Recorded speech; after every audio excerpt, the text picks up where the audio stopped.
Hello everyone สบายดีทุกคนในคลิปวิดีโอนี้คุณตุ้ยจะมาแบ่งปันบทเรียนให้ผู้เรียนรู้เกี่ยวกับพวกเฮาใช้ go to the กับสถานที่สาธารณะพวกเฮาใช้ go to the กับสถานที่สาธารณะหัวข้อภาษาอังกฤษเฮาก็อ่านว่า we use go to the with public places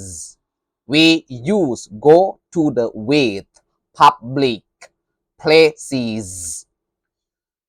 มีสถานที่สาธารณะใดได้หันไปเรียนรู้พร้อมกันกับครูตุ้ยเลย go to the park go to the park ไปที่สวนสาธารณะไปที่สวนสาธารณะ go to the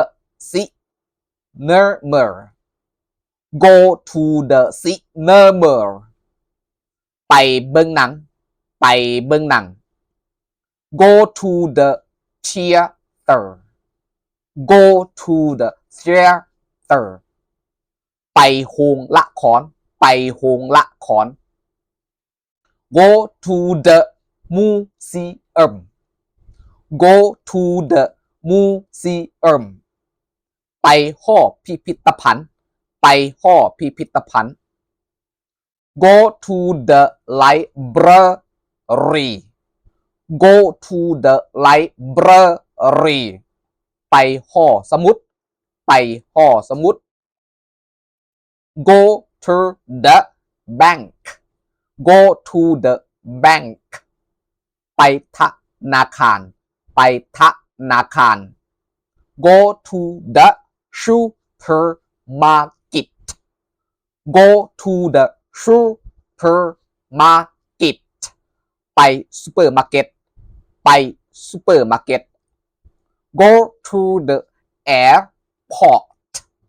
go to the airport ไปสนามบินไปสนามบิน go to the pub go to the pub ไปห้านขายเหล้าที่ขายอาหารน้ำไปห้านขายเหล้าที่ขายอาหารน้ำ go to the zoo go to the zoo ไปสวนสัตว์ไปสวนสัตว์ go to the lake go to the lake ไปที่ทะเลสาบไปที่ทะเลสาบ go to the beach go to the beach ไปเที่ยวหาดทรายไปเที่ยวหาดทราย go to the mountains go to the mountains ไปเที่ยวภูเขาไปเที่ยวภูเขา go to the specialist go to the specialist ไปพบหมอผู้เชี่ยวชาญไปพบหมอผู้เชี่ยวชาญ go to the doctors go to the doctors